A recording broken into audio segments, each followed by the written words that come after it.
জানাবো। সেখানে শুভেন্দু অধিকারীকে ন্যাজাটে সভা করার অনুমতি দেওয়া হয়েছে আদালতের পক্ষ থেকে, তবে কুরুচিকর মন্তব্য করা যাবে না, সেখানে কিন্তু নিষেধাজ্ঞা জারি করা হয়েছে। 10ই মার্চ সভা করতে পারবে বিজেপি, অশান্তি ছড়ানো যাবে না নির্দেশ আদালতের, কোনো রকমের কটূক্তি কুরুচিকর মন্তব্য করা যাবে না, আদালত এমনটাই কিন্তু নির্দেশ জারি করেছে। 10ই মার্চ সভা করতে পারবে বিজেপি, শুভেন্দুকে ন্যাজাটে সভা করার অনুমতি হাইকোর্টের।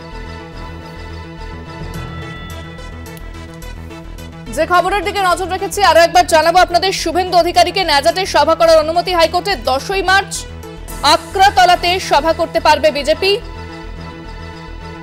অশান্তি ছড়ানো যাবে না নির্দেশ আদালতের, কটূক্তি এবং কুরুচিকর মন্তব্যেও নিষেধাজ্ঞা জারি করেছে আদালত।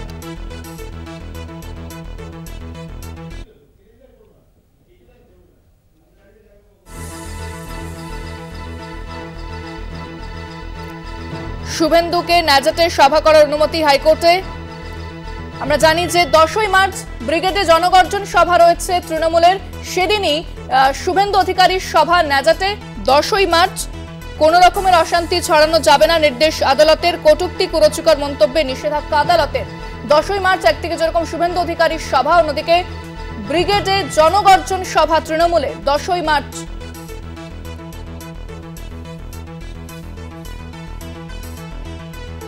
অশান্তি ছড়ানো যাবে না নির্দেশ আদালতের, কটূক্তি এবং কুরুচিকর মন্তব্য নিষেধাজ্ঞা জারি করেছে আদালত। আমরা জানি যে ব্রিগেডে যে জনগর্জন সভা রয়েছে তৃণমূলের 10ই মার্চ, একদিকে যেরকম তৃণমূলের সভা, অন্যদিকে 10ই মার্চ শুভেন্দু অধিকারীরও সভা, ন্যাজাটে তাকে সভা করার অনুমতি। যদিও বেশ কিছু শর্ত দেওয়া হয়েছে আদালতের পক্ষ থেকে, অশান্তি ছড়ানো যাবে না, কটূক্তি কুরুচিকর মন্তব্যে নিষেধাজ্ঞা আদালতে। তৃণমূলের জনগর্জন সভার দিনেই শুভেন্দু অধিকারীর সভা 10ই মার্চ।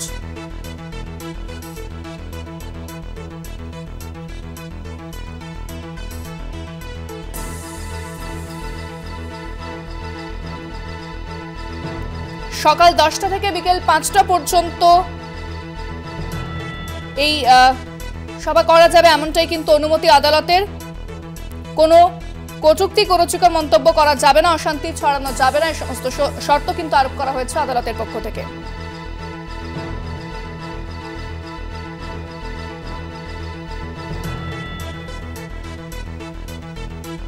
তৃণমূলের জনগর্জন সভার দিনেই, যে জনগর্জনে ডাক দেওয়া হয়েছে ব্রিগেডে, সেই দিনই শুভেন্দু অধিকারীর সভা ন্যাজাটে, সেই সভার অনুমতি দিল হাইকোর্ট। সকাল 10টা থেকে বিকেল 5টা পর্যন্ত টাইম ধার্য করা হয়েছে। কোনো কটূক্তি করা যাবে না, কুরুচিকর মন্তব্য করা যাবে না, অশান্তি ছড়ানো যাবে না, এই সমস্ত নির্দেশ কিন্তু আদালত জারি করেছে।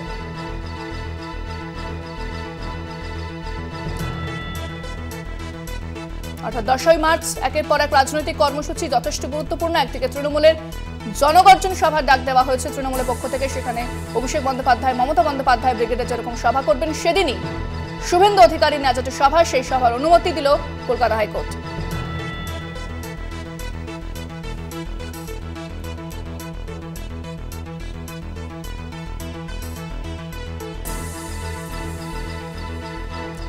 লোকসভা নির্বাচনের আগে সরগরম বঙ্গ রাজনীতি, একের পর এক সভা শাসক এবং বিরোধীর। শুভেন্দু অধিকারী, তাকে সভা করার অনুমতি ন্যাজাটে, 10ই মার্চ সভা করার অনুমতি।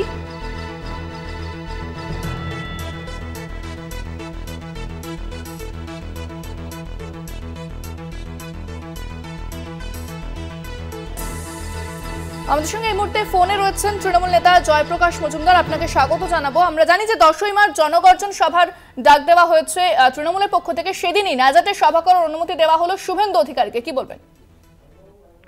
দেখুন, শুভেন্দু অধিকারীর যে একটা বিশেষ যোগাযোগ হাইকোর্টের সঙ্গে আছে, সেটা তো আজ প্রমাণিত। যিনি দুদিন আগেও জাস্টিস ছিলেন, আজকে তিনি গলা জড়িয়ে ধরে শুভেন্দুর সঙ্গে কথা বলছেন আর বলছেন শুভেন্দুর সঙ্গে আমার পদত্যাগের আগের থেকেই যোগাযোগ আছে, নিজেই প্রকাশ্যে বলছেন। সুতরাং হাইকোর্টের মধ্যে যে একটা শুভেন্দু ঘটনা চলেছিল আর চলছে এ নিয়ে কারুর মনে সন্দেহ আজকে নেই, এবং হাইকোর্টের চিফ জাস্টিসের দায়িত্ব এই কলুষ মুক্ত প্রতিচ্ছবি করার, এটা আমি বারবার বলছি। এবং শুভেন্দু গেলেই তার পক্ষে রায় পাবে, এবং হাইকোর্ট রায় দেওয়ার সময় বলবে তুমি সভা করতে পারো কিন্তু কোনো ব্যঙ্গোক্তি করো না, উস্কানিমূলক কথা বলো না। শুভেন্দু সভা করার সময় নির্দ্বিধায় ঠিক সেটাই করবে, ব্যঙ্গোক্তি উস্কানিমূলক কথা বলবে, হাইকোর্ট চোখ বন্ধ করে থাকবে। তাই জন্য এ নিয়ে বলার কিছু নেই, শুধু এটাই বলার হাইকোর্টের ওপরেই আজকে দায়িত্ব ন্যস্ত হয়েছে।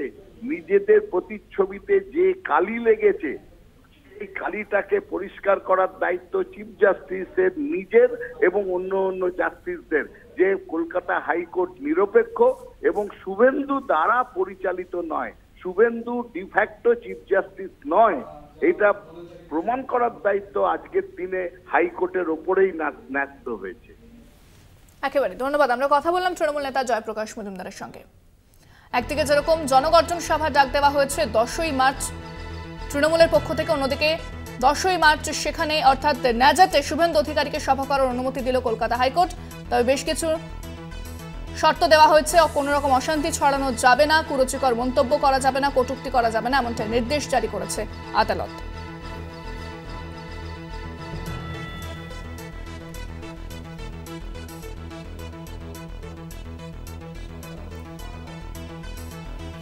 কটূক্তি উস্কানিমূলক কোনো মন্তব্য করা যাবে না, আদালতের পক্ষ থেকে এমনটাই জানিয়ে দেওয়া হয়েছে।